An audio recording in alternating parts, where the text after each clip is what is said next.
In mid-April 1945, British soldiers entered Bergen-Belsen concentration camp and found something that would haunt them for the rest of their lives.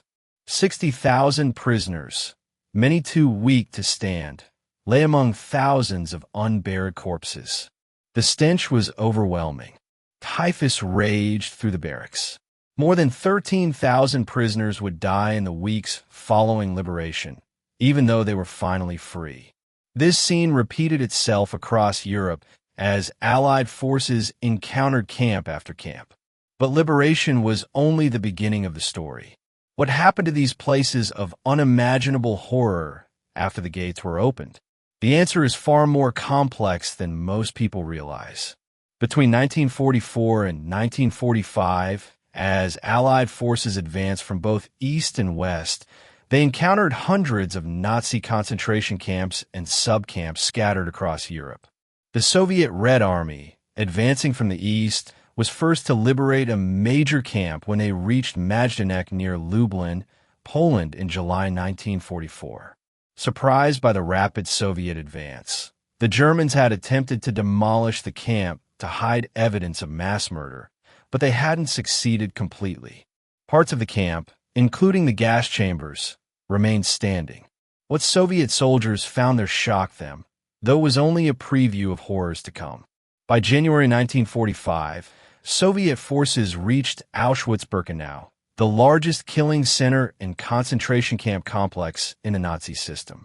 Between 1940 and 1945, approximately 1.1 million Jews, Poles, Roma people, Soviet POWs, and others were murdered at Auschwitz. When Red Army scouts stumbled upon the camp on January 27, 1945, they found fires still burning, not at the crematoria, which had been blown up by retreating SS officers, but fires consuming the looted possessions of murdered prisoners. The SS had attempted to destroy all evidence, dynamiting gas chambers and crematoria, setting warehouses ablaze, but they had been too hasty. The remaining warehouses contained hundreds of thousands of men's suits, more than 800,000 women's garments, and more than 14,000 pounds of human hair. About 7,000 prisoners remained alive in the camp, too sick to join the death marches westward. Most were emaciated, suffering from typhus, tuberculosis, gangrene, frostbite, and other diseases.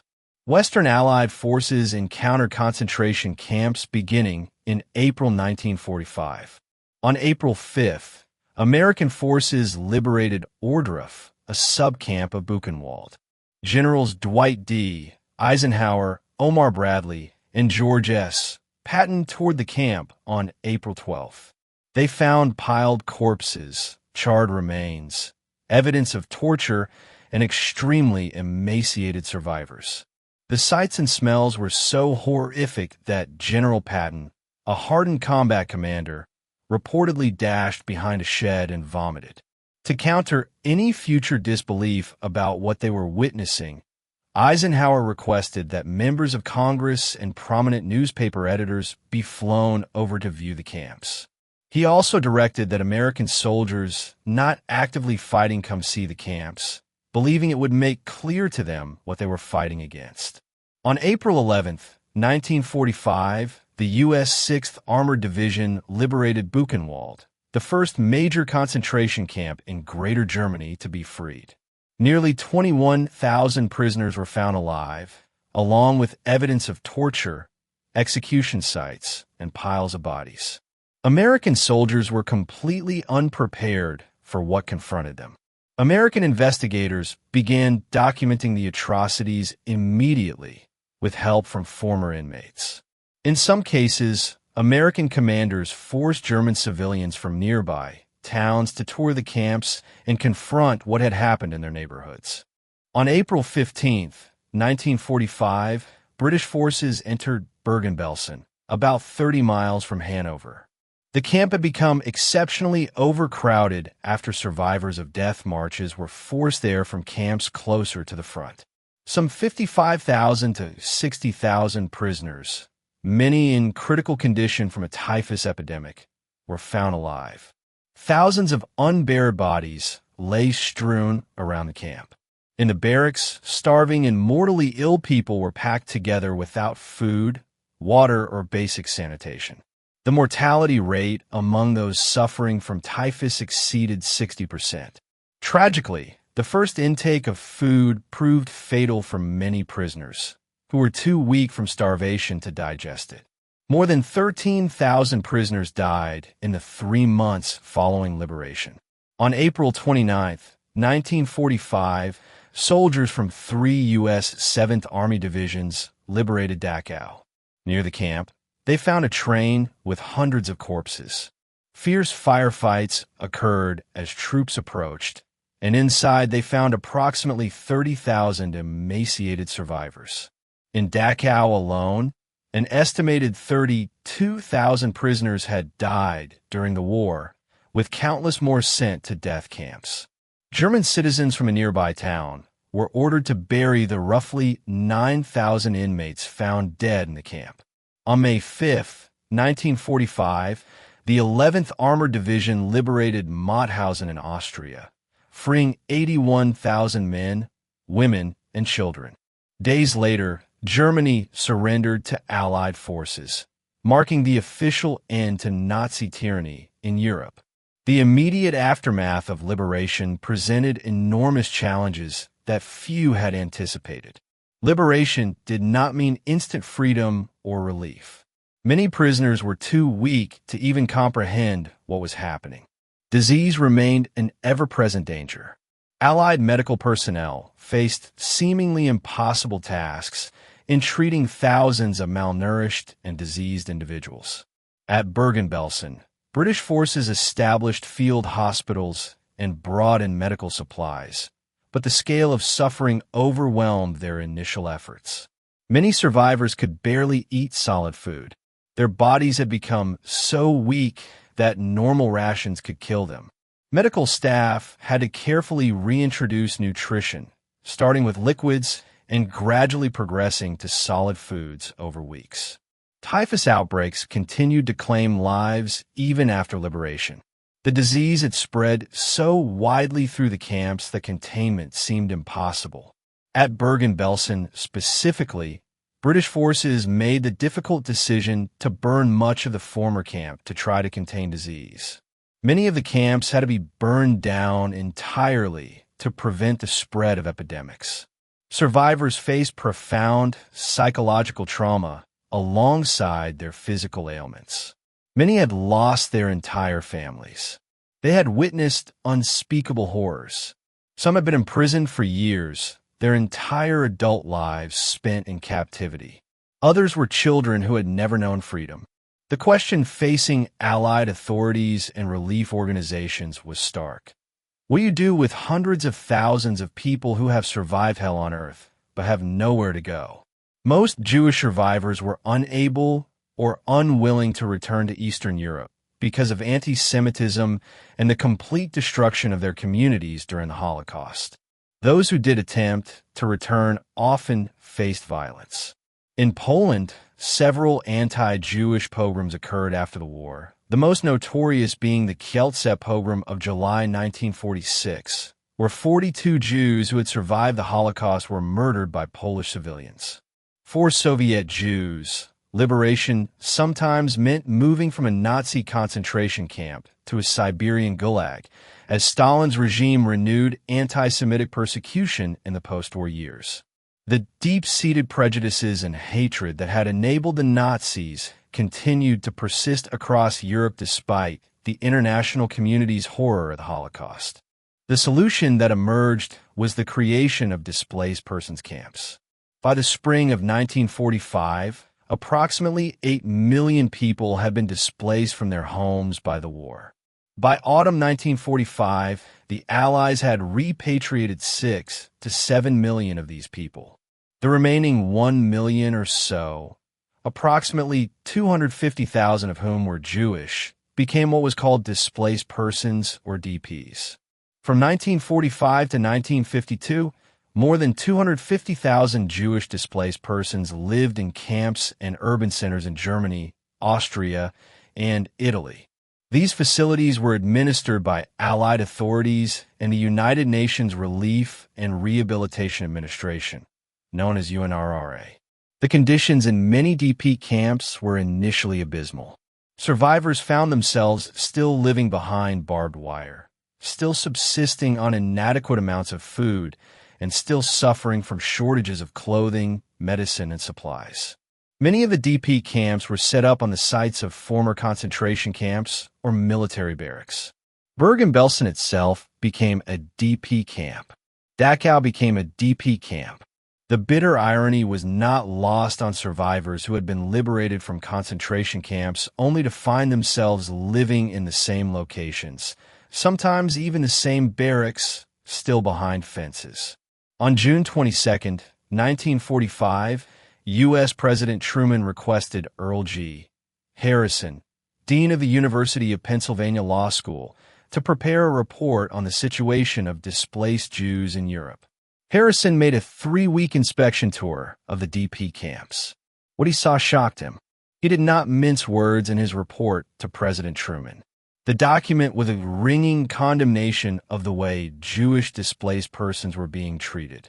Harrison wrote that it appeared the Allies were treating Jews as the Nazis had treated them, except that they did not exterminate them. They were in concentration camps in large numbers under military guard instead of SS troops. In Bergen-Belsen, which had been transformed into a DP camp, there were over 23,000 deaths within 3 months after liberation, 90% of them Jewish. This report greatly influenced President Truman and led to improvements in camp conditions.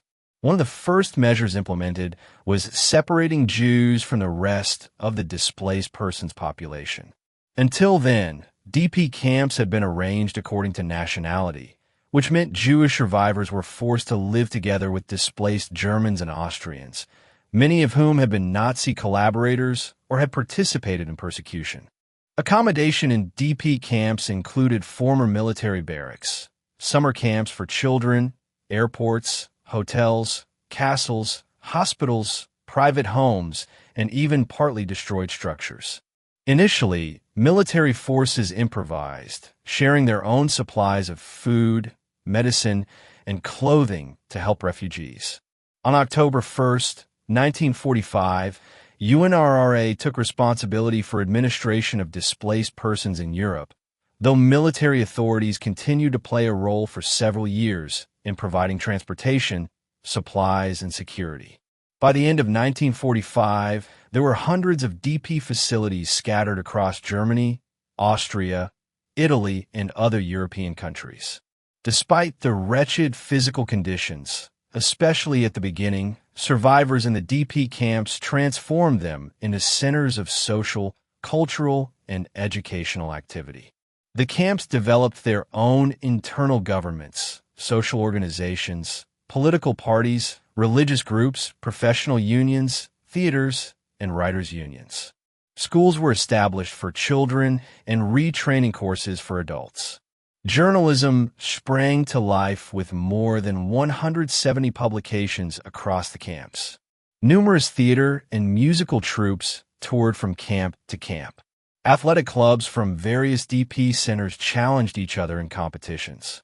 In the first months after the war, there were barely any children under the age of 5 in the DP camps, and only 3% of survivors were children and teenagers aged 6 to 17.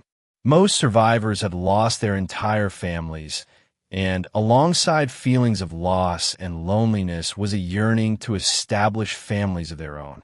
Weddings became celebrations for entire camps.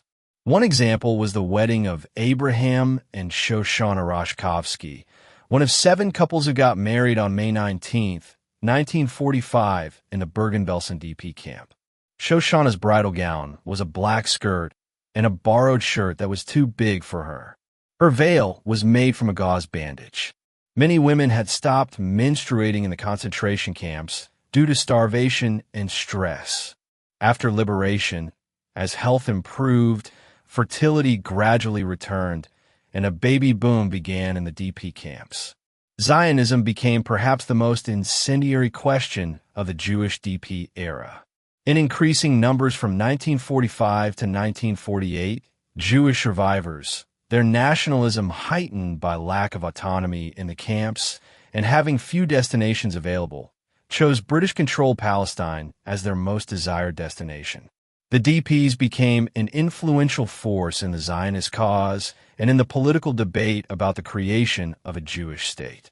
From 1945 to 1948, the Bria organization moved more than 100,000 Jews past British patrols and illegally into Palestine.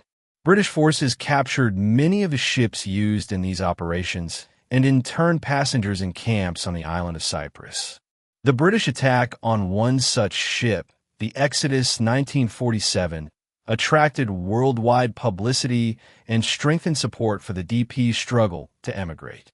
On May 14, 1948, the United States and the Soviet Union recognized the State of Israel. By the time Israel was established, as many as 50,000 refugees had entered the country legally or illegally. Opening its doors to all Jewish refugees regardless of age, workability, or health, Israel accepted more than 652,000 refugees by 1950. Congress passed the Displaced Persons Act in 1948, authorizing 200,000 DPs to enter the United States. The law's initial stipulations were unfavorable to Jewish DPs, but Congress amended it with the DP Act of 1950. From 1949 to 1952, about half the 900,000 immigrants entering the United States were displaced persons. Between 1941 and 1957, the U.S. admitted 137,450 European Jews as DPs. France accepted 38,157 displaced persons. In Latin America, Venezuela accepted 17,000 DPs, Brazil 29,000, and Argentina 33,000. Norway accepted about 492 Jewish refugees, largely based on their ability to perform manual labor, and most left as soon as they could, primarily to Israel. All the DP camps closed by 1950, except for Vormwald in Germany, which remained operative until February 28, 1957. After the mass closures of DP camps between 1948 and 1950, the last group of DPs who were unable to emigrate, either because they were too ill or elderly, were transferred to Vormwald. This group became known as the Hardcore.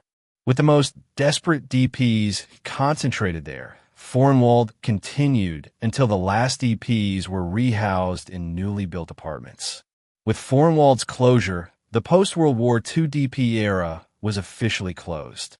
In 1951, the Allies transferred responsibility for remaining DPs to the Federal Republic of Germany, which referred to them as homeless foreigners, a clearly discriminatory term.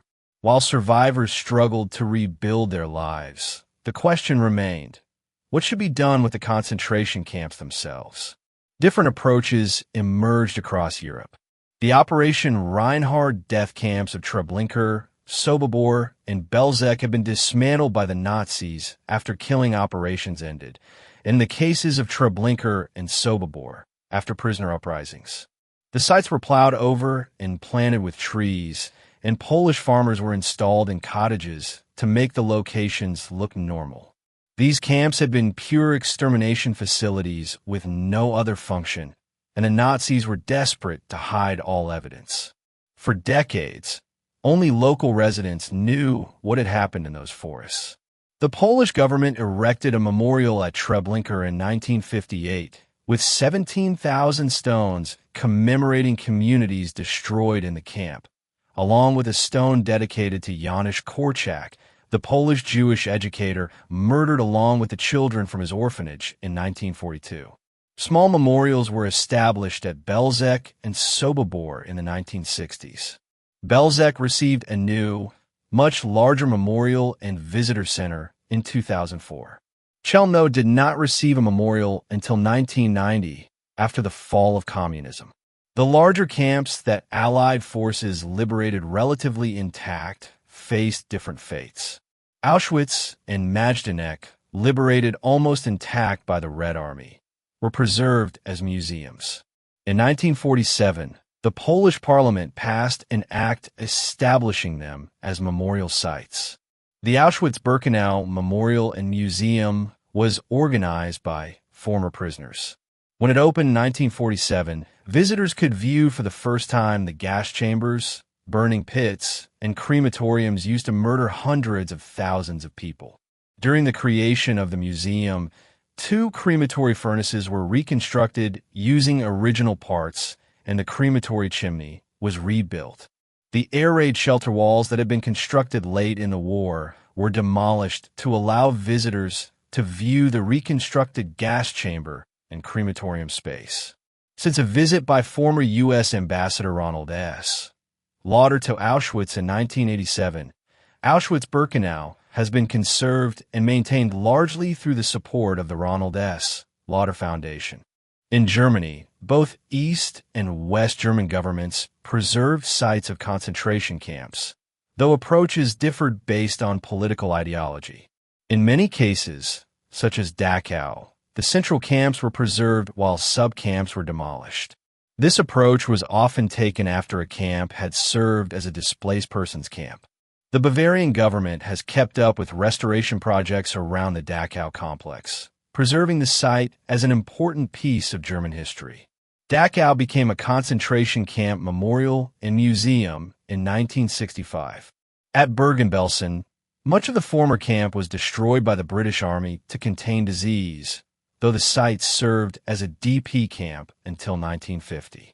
In 1952, a memorial was unveiled at Bergen-Belsen, and in 1966 an exhibition was opened.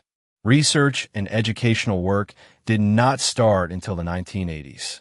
The entire site was redeveloped between 2007 and 2011.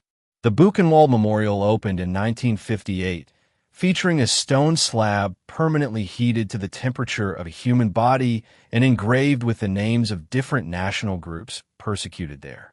Sachsenhausen National Memorial opened in 1961. A similar approach was taken by the Austrian government at Mauthausen. The Terezin Memorial in Czechoslovakia opened in 1947 at the site of the former Theresienstadt camp. Governments in Western Europe followed similar courses. Transit and labor camps were preserved in France, Belgium, the Netherlands, and Italy.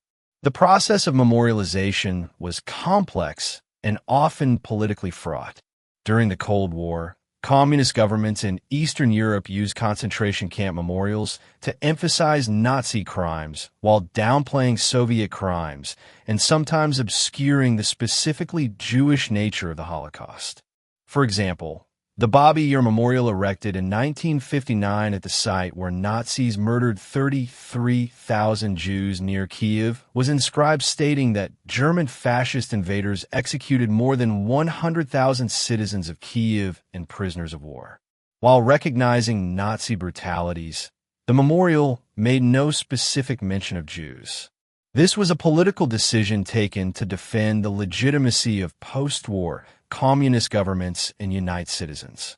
Although after the fall of communism between 1989 and 1991 discussion of the Holocaust grew, memorialization remained subject to significant political influence and was often explained in ways that suited individual governments' political aims. In West Germany, there was considerable resistance to confronting the Nazi past. After the war, most Germans rejected the crimes associated with concentration camps while denying any knowledge or responsibility. Under West Germany's policy of Wiedergutmachung, meaning making good again, some survivors of concentration camps received compensation for their imprisonment, but broader societal reckoning was limited.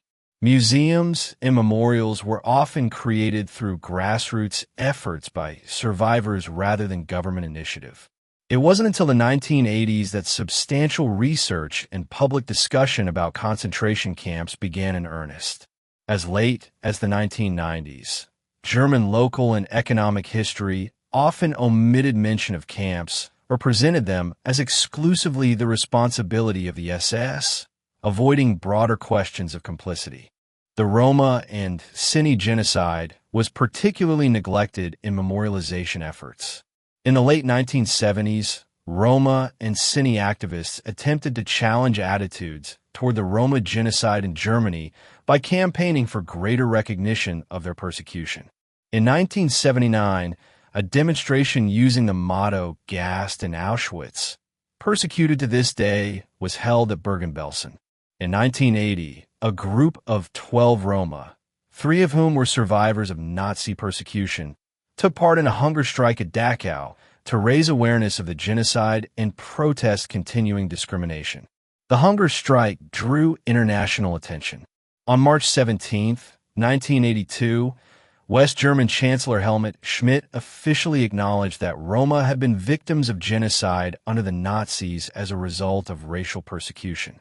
However, it was not until October 2012 that German Chancellor Angela Merkel opened a memorial specifically dedicated to Roma and Sinti murdered by the Nazis in Berlin. Beyond Europe, awareness of the Holocaust grew gradually. In the years following World War II, initial efforts to record Nazi crimes began in the newly formed State of Israel. The first Holocaust museum, the Ghetto Fighters' House outside of Akko, was founded by survivors in 1949. Exhibits centered on the theme of resistance, showcasing both Jewish life before the Holocaust and Jewish agency in the face of Nazi aggression. Yad Vashem, Israel's National Holocaust Museum, was founded in Jerusalem in 1953 as the World Center for Jewish Holocaust Remembrance. Another early museum was the Memorial de la Shoah in Paris, inaugurated in 1956, which has since expanded its exhibitions and developed vast archival resources. Beginning in the 1960s, survivors outside Europe and Israel also took steps to memorialize Holocaust victims. The Los Angeles Museum of the Holocaust, the first in the United States, was founded in 1961 by a group of survivors who met in an English as a second language class in Hollywood. The museum's first exhibit consisted of survivors' own mementos, written records, and photographs.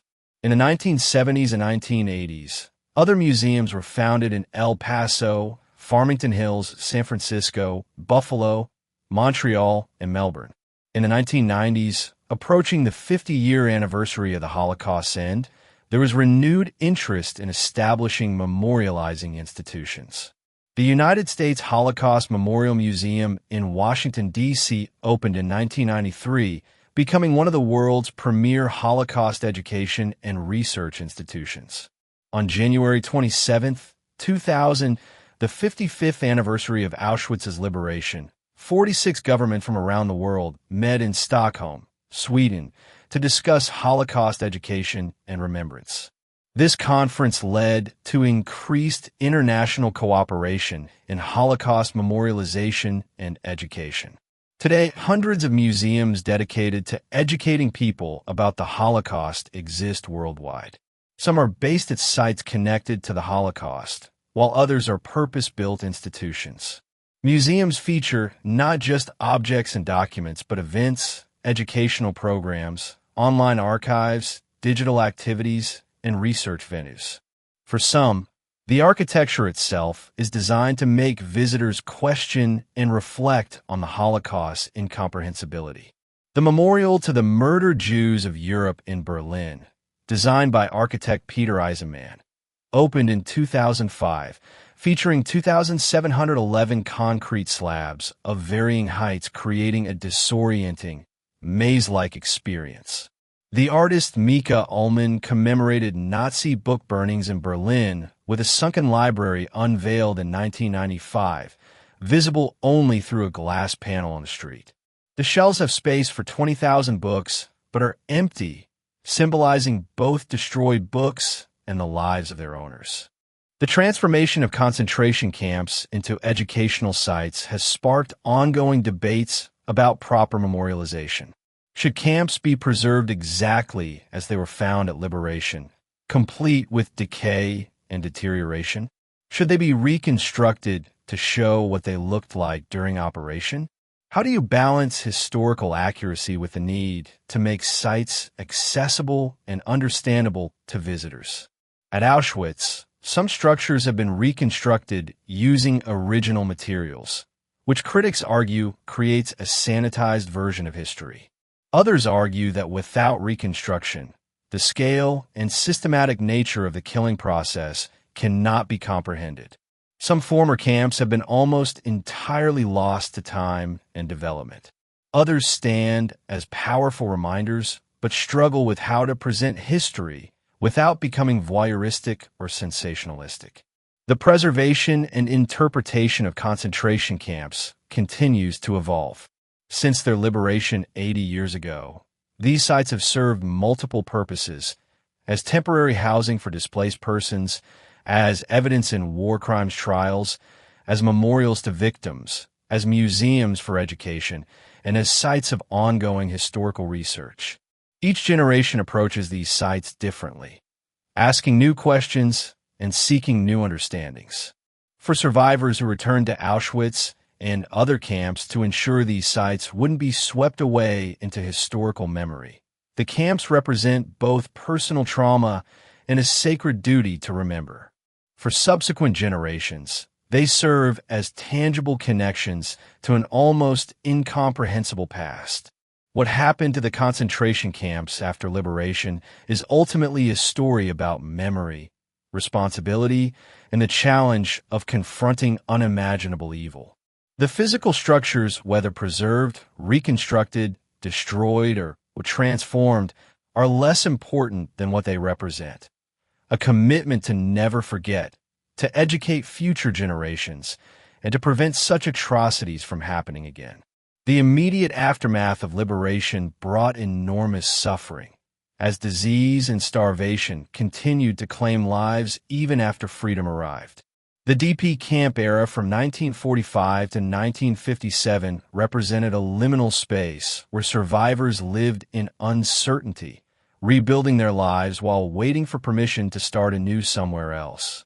The gradual transformation of camps into memorials and museums reflected growing awareness of the Holocaust's magnitude and the need to preserve evidence and educate the public. Today, these sites stand as monuments to both the depths of human cruelty and the resilience of survivors. They challenge us to remember not just the statistics, but the individual lives destroyed, the communities obliterated, and the civilization that allowed such horrors to occur. The camps after liberation became displaced person centers, then memorial sites, then museums, and ultimately places where humanity confronts its darkest chapter and pledges to do better. That transformation from places of death to places of learning represents hope that knowledge and remembrance can help prevent future atrocities. The survivors who lived through liberation, who rebuilt their lives from nothing, who testified to what they witnessed, and who insisted that the world remember have ensured that the concentration camps, whether standing or demolished, preserved or reconstructed, continue to teach the most important lesson. This must never happen again.